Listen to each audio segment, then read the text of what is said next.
In this video, we're going to explore secants and tangents of segments. In order to begin this, we're going to look at a diagram that's going to relate the tangent and the radius of a circle. Again, a tangent is a segment or a line that will intersect the circle at exactly one point. So hopefully you can see from this diagram here that the point P is that point of tangency. That's the place where the tangent will intersect the circle. If we draw a radius to that tangent segment, it looks like there's a relationship between those. That potentially we have a radius perpendicular to a tangent. So I want to find out if that's actually true. I'm going to show this angle OPB, and sure enough, it does appear to be a 90-degree angle. It's measured as though it is. What I'm going to do next, though, is show that no matter where we draw this tangent in, no matter how long that segment even is, or if it's just a line, we kind of move it around to different spots, that relationship still holds true, that the radius and the tangent of the circle will be perpendicular.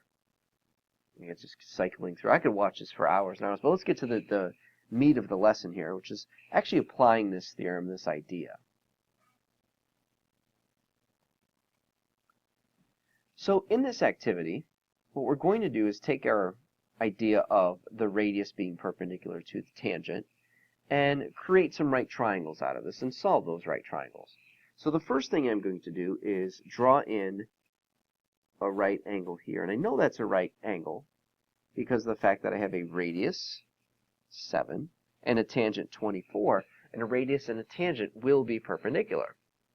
So I can then find the hypotenuse, and it just happens to be a triple, so it's just 25.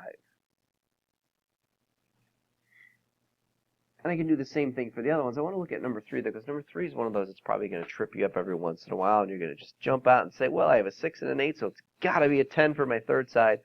But the key is, where is your right angle?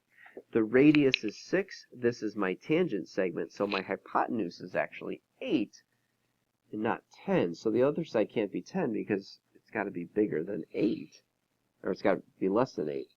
So to solve this, I'm going to use my right triangle relationship, the Pythagorean theorem. I'm going to take x squared plus 6 squared and set it equal to 8 squared. So x squared plus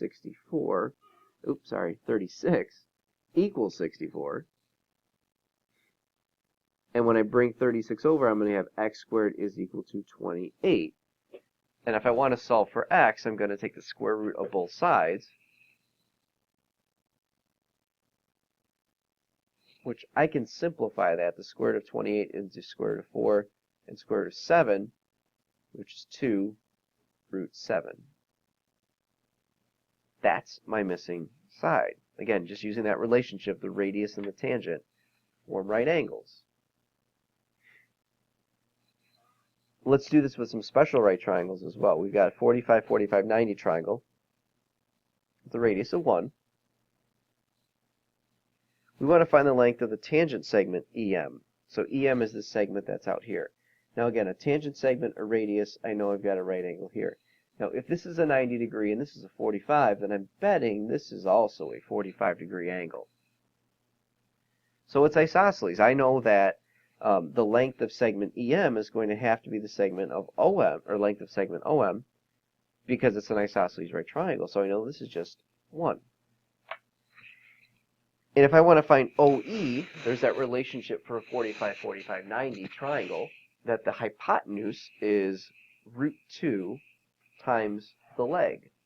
So I can take my side of 1 and multiply it by the square root of 2.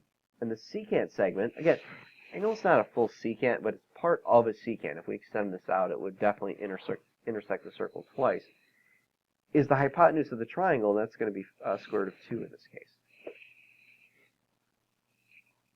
On number 6, we're doing the same basic idea. We've got a right angle here, again, radius, tangent, and that would be a 30-degree angle. That's what's left.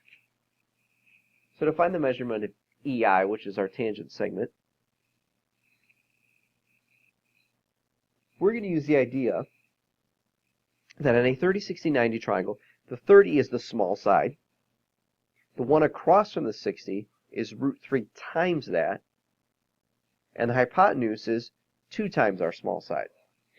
With that in mind, oops, sorry, move that on you. The 60-degree angle then would be 1 square root of 3, and the one across from the 90 would end up being 2. So our tangent segment is the square root of 3, and our secant segment then is 2. And then the 30-degree angle, again, I know my right angle's here because of radius-tangent relationship. This is my small side, this is that side times root 3, and that's my hypotenuse. So this is a little bit more challenging because I'm actually going to have to set up this equation 1 equals x root 3, because that's the one that's across from the 60. So I can multiply both sides by the square root of 3,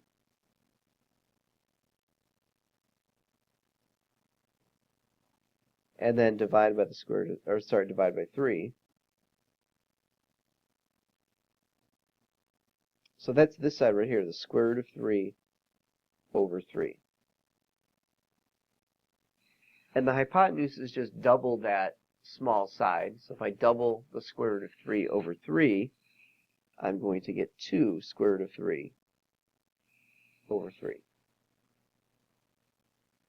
So again, a radius and a tangent are intersecting. We're going to form right angles. In addition to that, we have something called concentric circles. And concentric circles are essentially just circles that have the same center, but different radii. So they're going to have the same beginning, middle point there, but they're going to be different sizes. And that's an example on the screen there of concentric circles. So great. How do we apply this, though? Well, this is one of my favorite diagrams. We've got concentric circles with radii 5 and 13. You want to find the length of the chord of the large circle. Concentric meaning same center. Here's our center point. So we have one circle, and we have our larger circle, and they have different radii. And I could tell that just by the fact that, well, they're different size circles.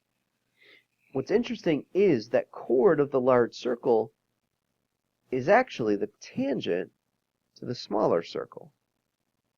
So if that's the case, then I'm going to draw my radius in. And when I do that,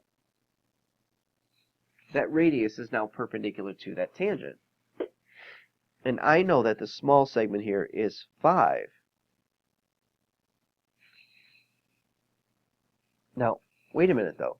If we're talking about the chord of the larger circle, now we have a radius perpendicular to a chord. We know it's going to bisect it.